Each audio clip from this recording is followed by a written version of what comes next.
Hi, just a few tips on using a plane face putting aid. So, first tip I would give is that we are always hitting to our target that is in the distance. We're not trying to focus just on getting the ball through the gate. So we're not doing a really slow shot, slow swing, just to make sure we get it through that gate in front of us.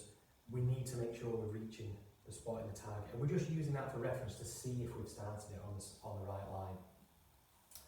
Now, when I hit the shot that I'm hitting in front of me, whether that's on the carpet or it's on the putting green, it doesn't really matter. I'm hitting out there, I'm not just hitting this, okay? I hit the shot and I stop and I analyse. And I think that's one of the main ways we're going to improve on, the ways we're going to learn, is that we're giving ourselves time to think about the errors that we have or haven't made and how we would improve them. So, I'm going to hit two shots. I'm going to hit one. Oops.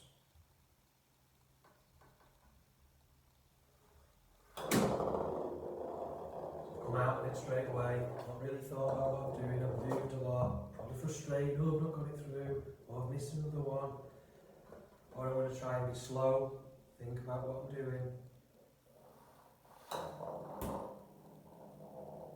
And I give myself time to think about it. Now, just because I got that second one through, it was obviously a better putt, but we're not looking at that. We're looking at which one gave me the most time to think about what I was doing. Okay? If I do another one, so I've hit the gate. Now by pausing and staying there, you can see I've come off the rail. If I just move away from it straight away, because I've not got it through, I've not done well, I'm not learning, I'm not thinking about what I'm doing. So I'm hitting shots,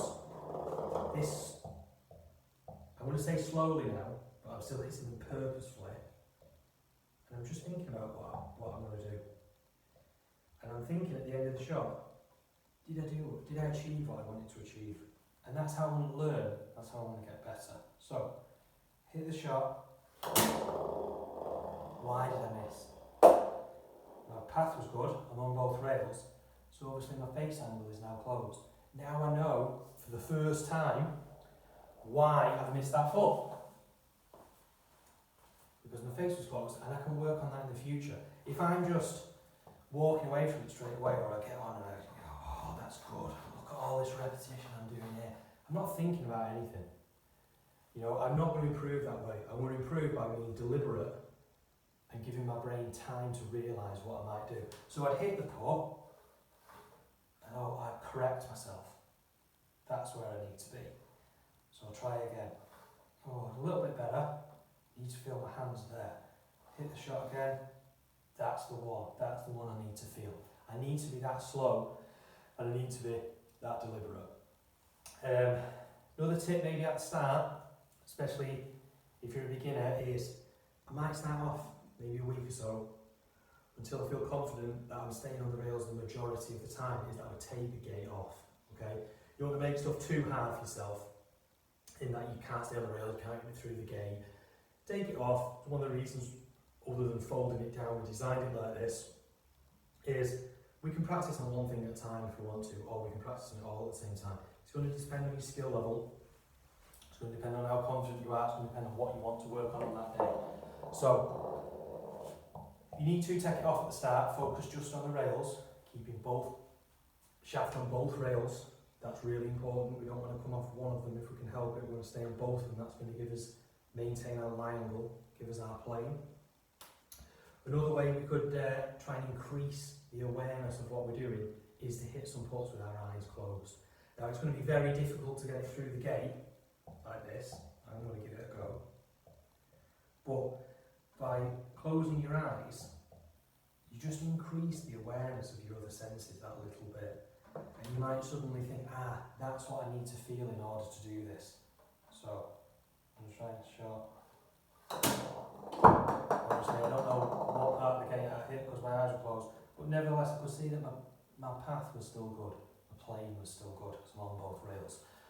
And it'll just give you a little bit more of a sense of what you should and shouldn't be doing if you do close your eyes every so often. Now, one obvious thing to point out is that we can't take this on the golf course with us. We can practice a lot with us. So what's the best way for us to know what we're doing when it's not there, and how we're best learning using this training aid?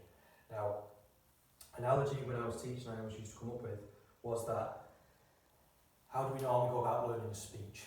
You know, so I've got a best man speech coming up, or I've got a speech at work that I'm doing at a conference. How do I know that paragraph that's in front of me? And you know, the paragraph's broken down into 10 sentences. So let's learn them one at a time. So we learn the first sentence, we turn it over, we see if we memorise it, and we go back to it. Yeah, that was right. So I'll put the first two sentences together, I'll turn it over, and I'll see if I've learned it. If I've not learned it, I'll go back over it. And that's the same type of thing we want to do here. We want to give ourselves time with it, and we want to give ourselves time without it. Now, what we do with that, how we do that, is going to be dependent on our skill level again. So I would always work at a ratio. So I do so many on it, and I do so many off it.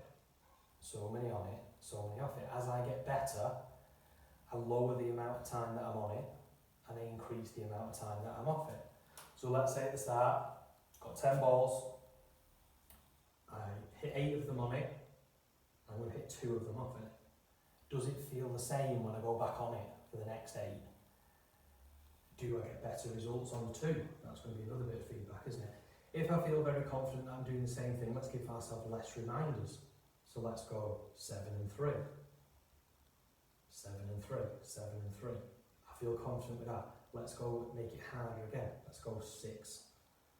6 and 4, 6 and 4, 6 and 4. And then we could go 5 and 5, 5 and 5.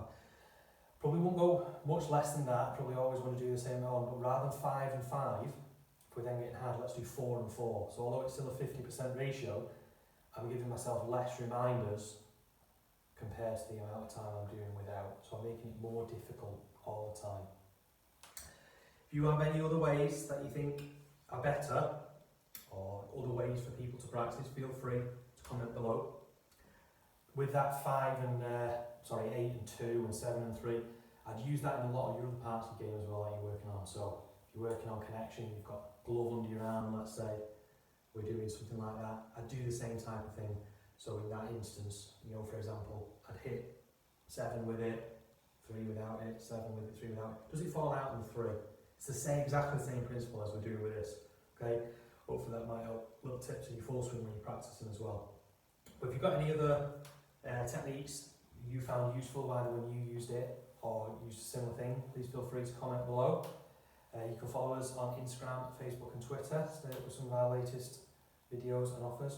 We have got some smaller gates as well that we're just trying with a few people. So keep an eye out for them in the coming weeks. Thanks very much.